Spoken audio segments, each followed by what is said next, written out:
Hi, don't hang out with those people. Whenever you don't date one of those people, remember, they're not like us, or we're not like them. So let's talk a little bit about polarization, tribalism, social identity theory, and how this can relate to community lab class and just your career as a counselor moving forward.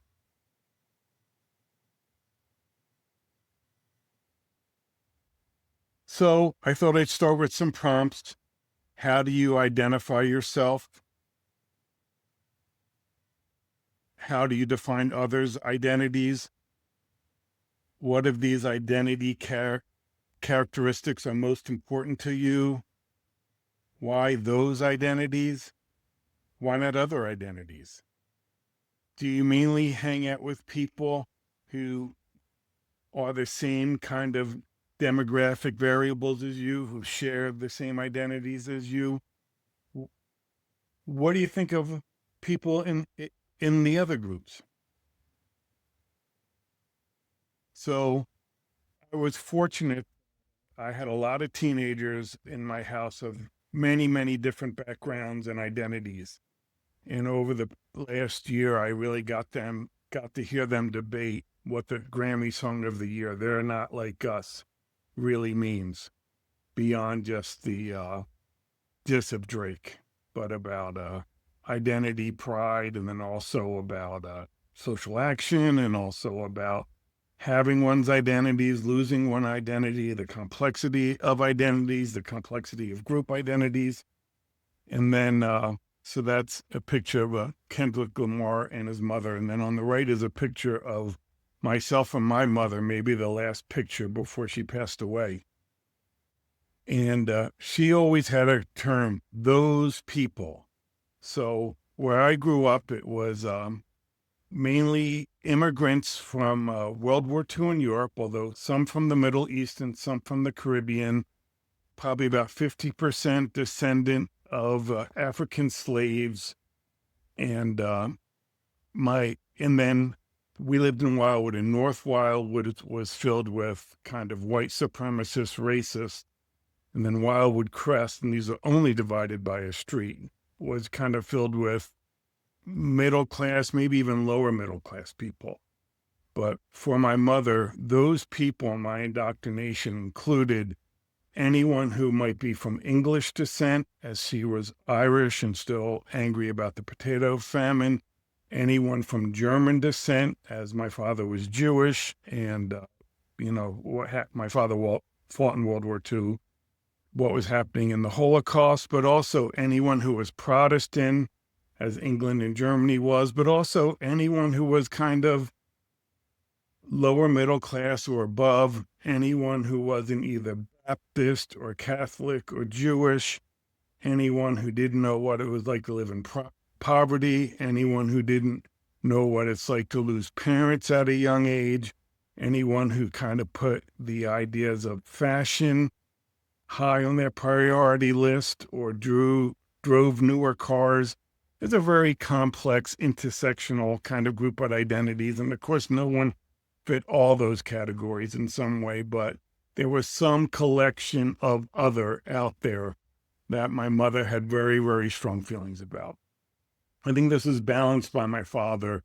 And I was thinking about this the other day, that my very, very close friend all through my childhood and high school, and where I came from, no one used their real name. Everyone had a different name. It's kind of a mob culture kind of environment, but known as the Duke. And his father fought in World War II for Germany and then immigrated. And my father fought for the United States in World War II. And they both seemed fine with us being friends. And they were both just kind of MF hustlers trying to get by and make a living with small kind of projects and little businesses. And they would collaborate and help each other. It was almost seems unheard of to have that level of kind of letting go and of seeing each other beyond some kind of simplified identity. But I think that was really, really helpful. The Duke never made it out, and it brings me sadness. New Jersey ate the Duke up, as it does with people. So tribalism is an ancient dynamic, as old as human history, right? Originally, the idea is that there was these kind of kin-based groups that were cohesive for survival. From 30 to 150 people is the contemporary thinking about this. And then people who weren't in that kin group were outsiders. But within a kin group, there was kind of shared loyalty, shared norm, suspicions of others, kind of a defined hierarchy, decision-making process, duties, roles, very much like contemporary culture from some anthropological points of view. And these were seen as adaptive strategies that would help that group of people survive. So over time, as we move from tribes into bigger tribes, that kind of groups were organized around religious sects or ethnic groups or political factions or nations.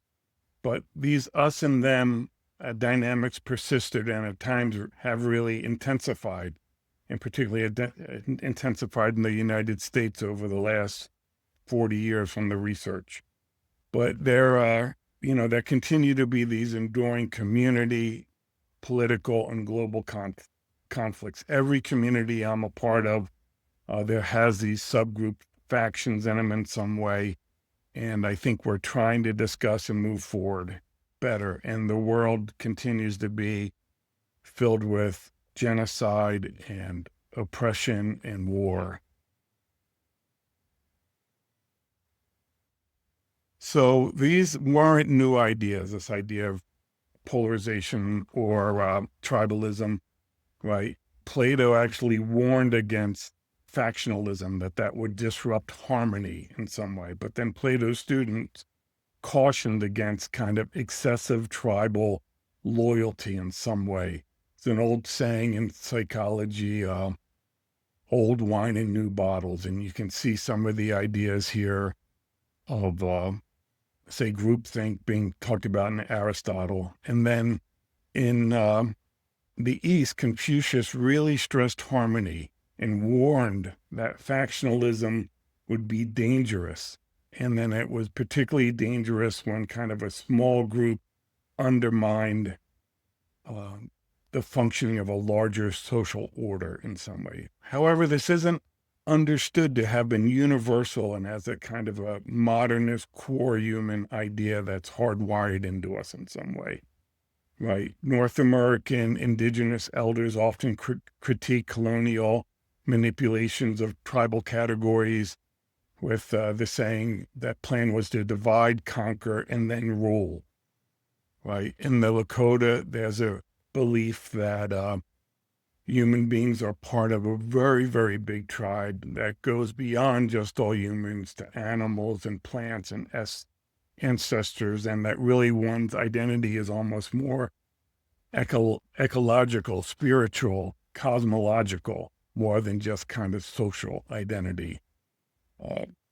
And then we find in Africa, and this is found particularly in Southern Africa, but if you look at contemporary views about African-centered psychotherapy, these ideas are found in various views and kind of conceptualization of that as that's used in the United States, which is that really kind of emphasizes all beings being part of one community, respecting others, recognizing the interdependence we have upon one another, and that kind of true humanity extends beyond just our local tribe or group, but really to all people and also kind of to the world that we have and we're giving us. So tribal politics, we'll hear this a lot, right? Group loyalty drives political divisions. Having an enemy solidifies one's own identity. It builds cohesion. And since other people feel this way in our group, we can have a kind of moral, cognitive, reassuring superiority in some way. I was just talking with a student and we talked about how China and Russia are collaborating now, and the old cliche, the enemy of my enemy is my friend. Now, there's a lot of fear to be an individual in these political groups because you could very easily get canceled if you have one view that's out of line with the kind of dominant narrative. Nationalism can be seen as tribalism on a very large scale, or even some religious organizations can be seen as being tribal in communities much larger than any nation in some way. But I think it's important to point out, and this is reflected in intersectionality, that having a group identity, forming alliances, forming a plan of action, forming cohesion, forming unity within a group identity can create positive shifts. The way new countries get formed, genocide can get stopped in some way, laws can get changed, new opportunities can be formed. So it's a complex issue where it's not for or against, but just really bringing awareness to these dynamics of polarization and tribalism.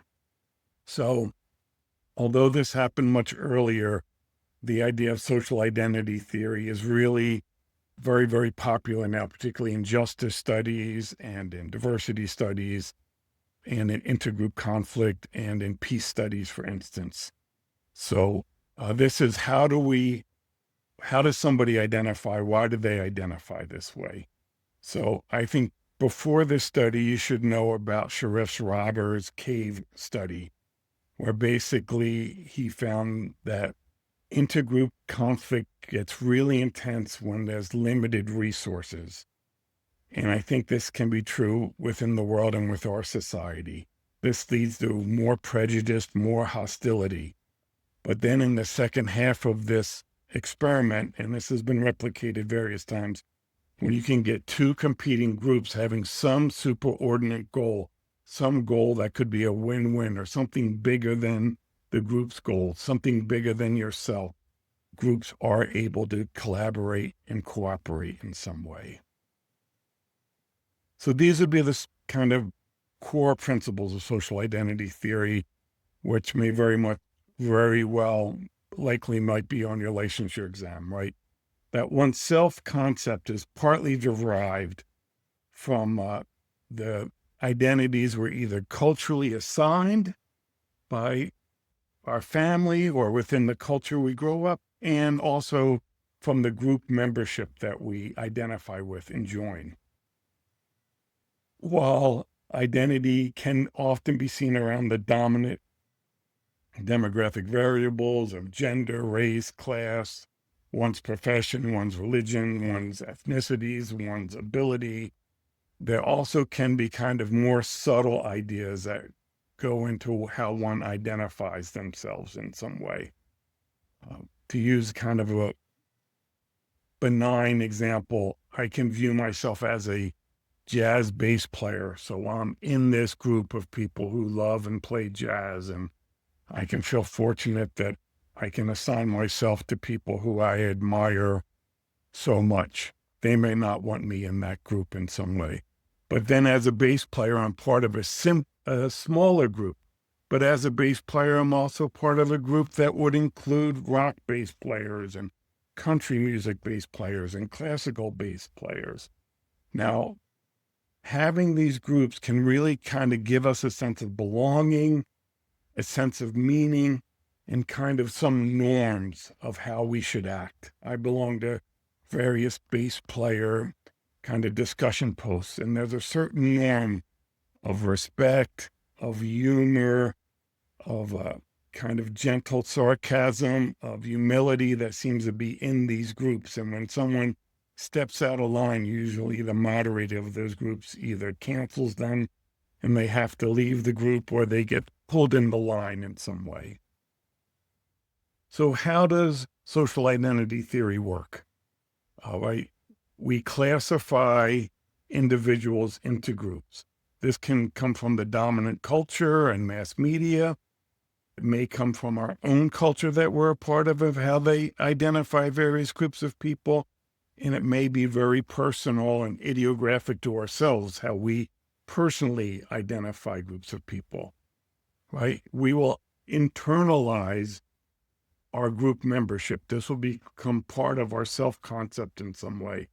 And cohesion and identity can be built by putting people who are outside of that group. Particularly as a musician, there's a lot of outsiders and a lot of prejudice and bias and stereotyping of lead singers in bands in some way. But oftentimes when we are othering others, there may be some kind of shadow trait that we don't want to acknowledge within ourselves in some way. That these bad characteristics, these bad deeds, these bad thoughts, these amoral actions are really within others and they're not within us. And most likely, if we see it, they are in us in somewhere, some way. So there's been a lot of research that continues on social identity theory. When things are generally not in a crisis state, it kind of manifests as favoritism and kind of more generosity or grace given to people who you see within your own group. And the out group gets more prejudiced and more hostility, and the more critical, crisis, exogenic the situation becomes, the more hostility, the stronger the prejudice, and the stronger the negative actions taken towards the group we see as other than ourselves happen. This seems to have happened throughout history, and being a part of these groups kind of give a suggestion of whom we should interact with and how we should interact with people in our own group and people in these other groups in some way. So the research has said this increase in polarization, tribalism, has had dramatic impacts on decision-making processes, team cohesion, and collaboration. This would be in workplace. It's also a lot of research coming out of educational settings around the impact of social identity theory. But we can also see this in a bigger global process in the United States. It doesn't seem as if there's a lot of collaboration, discussion, and creating win-win superordinate goals across subgroups. And the kind of idea has become not win-win, but kind of we win, you lose, and can even get as tense as, I don't care if I lose, as long as the people I dislike also lose. So group membership can be fluid, right? We can choose what groups we think we are a part of or we want to be a part of, but inevitably membership also gets placed upon us. That how others see us will help them define who we are, will help us get stereotyped in some way. And I'm sure we've all experienced this in some way. And then if we try to break these kind of norms of our groups in some way, they'll often be reinforced to stay within your place, right? We were in Wildwood, New Jersey, stay within the lines of our city, and we felt the same way for outsiders, right? Stay where you are in some way. And it'll be subtly introduced not to be too fluid in your group membership and to really almost have what your group membership can be assigned to you in some way. And then if you break this internally, you may have feelings of disloyalty. You're not being true to your group, and you also risk being excluded in some way. And so some common examples from the research is the stress immigrants feel between acculturation and keeping their own identity. People who have transcended classes often have a tremendous amount of guilt and tremendous amount of confusion about how they should act, who they should hang out with. There's the common criticism that if you go outside your group identity, you're not this characteristic or that characteristic enough. You'll get subtle disapproval. If you're acting outside the norms of your group's behavior, you might get, also if you're trying to join a new group that they see you as another, you'll get subtly rejected from that group. So people who move between many, many identity groups often talk about this experience that nowhere is home. They feel as if they fit anywhere. And I guess to go back to earlier, in this talk. It's a topic that Kendrick Lamar discusses in his music. So this intersects with intersectionality, right? This was coined by Kimberly Crenshaw, kind of very rooted in Black feminist thought of that time period, bell hooks, Audre Lorde, and then also has some grounding in kind of these postmodernist perspectives. And Crenshaw, repeatedly kind of highlights various postmodern thinkers, including Foucault. And it's kind of trying to look at broadening these stereotypes for increased justice and looking at the overlapping identities that may be more oppressed or maybe more privileged. Say, in my example, being a white, generally performing as a male and heterosexual male, and has a tremendous amount of privilege that I own to the best of my ability and that others see in me in some way. And I think the classic case here, which I'm guessing you all know, is the case where 5 African-American women sued General Motors because their discrimination wasn't just gender-based and it wasn't just racially based, but by combining these two characteristics, it had a unique and more intense, oppressive lack of justice, increased marginalization in some way. So this case, and then all the work in intersectionality, really kind of highlights the uniqueness of having multiple intersecting marginalized identities. So some basic ideas would be that, social identities don't add up, but they intersect. We all have many intersecting identities that get treated differently and gets privileged and get oppressed in some way. And that even if we took 4 identities and stacked them on top of each other, given the context and one's experience, it's not a simple formula in some way.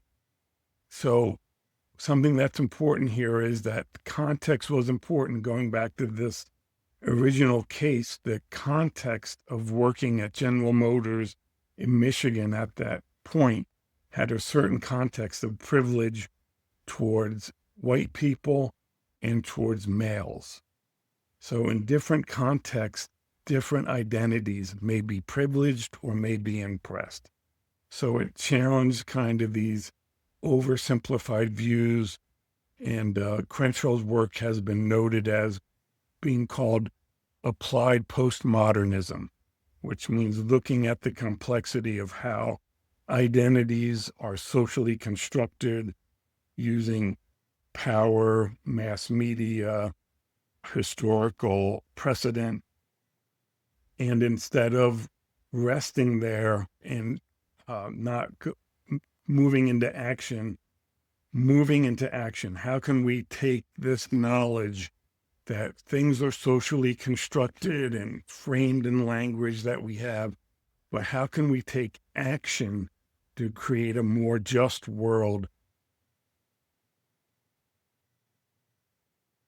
So,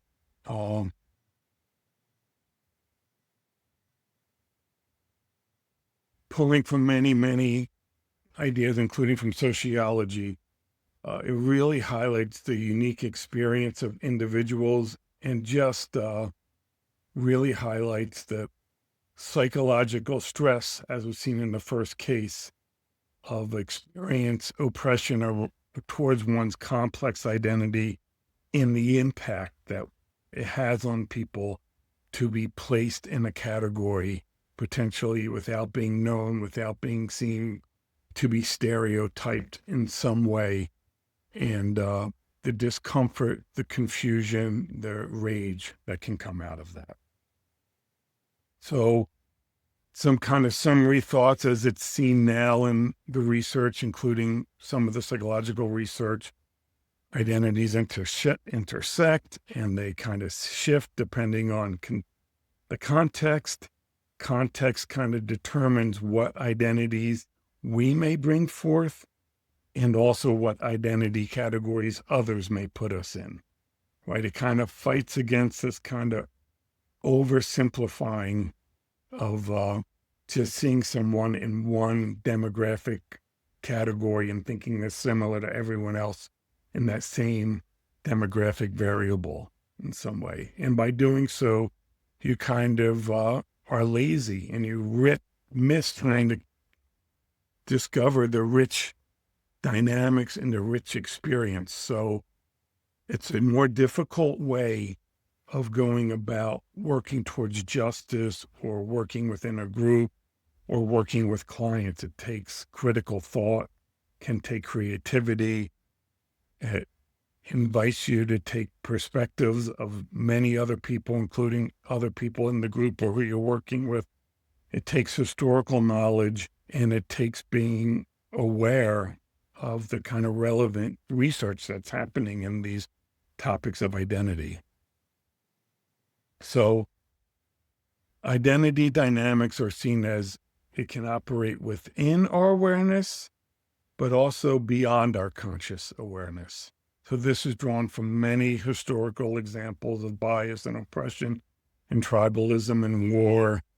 Although very, very unnerving, I see the research on implicit bias to be overwhelming, that inevitably growing up in a culture, we develop implicit bias about ourselves towards other groups in some way.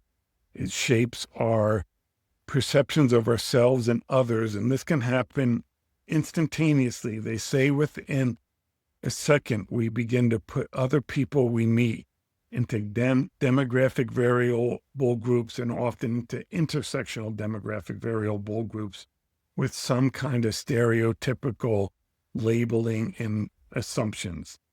So when these assumptions aren't checked and they're allowed to continue, they're shown to be able to increase in power, increase in rigidity, and are harder to change people's views on. And because of this kind of initial bias that can go unchecked and not challenged, there's a lot of personal distress, organizational dysfunction, and cultural damage. So just to highlight a few of the contemporary researchers around this, right? Polarization has been riding. It feels as if what used to be arguments around ideas are now kind of emotional, affective arguments with much more strong feelings of rage and hatred in some way. And then, of course, we're living in kind of echo chambers, many of us without exposure to many people in different kind of identity groups. And this can just get amplified. And this, is one of the criticisms against contemporary social media algorithms, right? The neuroscience and functional MRI studies, right, show that there's a lot of activation in our feeling centers when we're talking about identity, right? And there's been linked that oftentimes attacks against other groups is really from this amygdala feeling activation of feeling threats, right? This happens way too often and weekly in the United States, where people are killed because of a perceived threat from a group of people who they see as other in some way. And then these groups get more and more rigid, and whether can be a family, it can be extended family, it can be a chosen family, it can be a community, it can be an identity group. But it seems like the tolerance for unique individuality is getting minimized, and people are getting canceled or kicked out for not playing along with the party line enough. And within organizations and families, this is leading to a lack of collaboration, a lack of feelings of belonging, kind of lack of effectiveness, right? We're past COVID, but conversations about Thanksgiving dinner during that period, and fights about what it meant to do the dishes or bring food over, and what's allowed to talk about and what's not allowed to talk about. So, this research also goes into kind of team and organizational functioning. There's this idea that there's tight teams where these are the norms, and this could be communities or identity groups, very, very little tolerance for someone being unique. And then there can be looser groups that have more tolerance, more flexible norms in some way for how you can talk, what you may be able to believe, what conversations are able to be had. Generally, the recommendations is, can we acknowledge that there are differences in identity, differences in experiences? Can we discuss these differences? Right? A lot of emphasis on, though there is tremendous amount of emotional activation, is there a way that we can also bring some structure, cognitive processes into this that kind of increase the feelings of belonging and to make better decisions in the various groups that we are a part of in some way?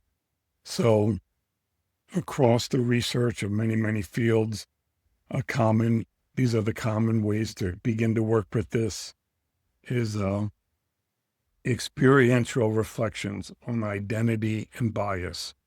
Right? This comes out of research that looked at just gaining more knowledge, while helpful, isn't enough, as doing deep reflection, potentially within some identity group, which is done quite a bit, about what it means to be part of this identity group, what biases this identity group may have given you in some way, and then the promotion for intergroup dialogue or difficult dialogues in some way. Right? There's an old hypothesis by Alport that increasing contact among identity groups increases understanding, collaboration. America has been going through an increasing period of segregation in my lifetime. And then the idea that in these dialogues, or even just in our thinking, we can kind of cut across multiple identities and try to prevent just kind of single topic voters or single topic conflicts in some way. Understanding there's no quick resolutions, acknowledging that this is a dynamic discussion, particularly, say, in the field of counseling, how we work with different, what is prescribed as the best practices continue to change. New research continues to confirm what used to be theories now into kind of research-backed approaches about, say, talking about difference in with you and your client early on in treatment in some way. Can we accept that we're looking to make progress and not perfection? And really, it takes a lot of effort and a lot of desire. And I'll hit this kind of topic again. So when we're talking about tribalism, polarization, identity groups, intergroup conflict, even with in-group conflict, it has been shown to be helpful to be familiar with kind of the basic theories and research of this line of thinking. Ideally, groups or leaders are able to kind of call out defensive functioning when it's happening, when people are splitting, all good, all bad, us and them, projecting, having bias, denying the impact, kind of idealizing or devaluing a person or a subgroup, or even a group they're a part of in some way, calling out the cognitive distortions, absolute thinking, going from one exception to generalize about an entire group of people or about an entire ideological viewpoint in some way, right? And then being careful of the self-serving biases and the echo chambers that just reinforce what we already think, and we expose ourselves to only the information that reinforces our previous belief, right?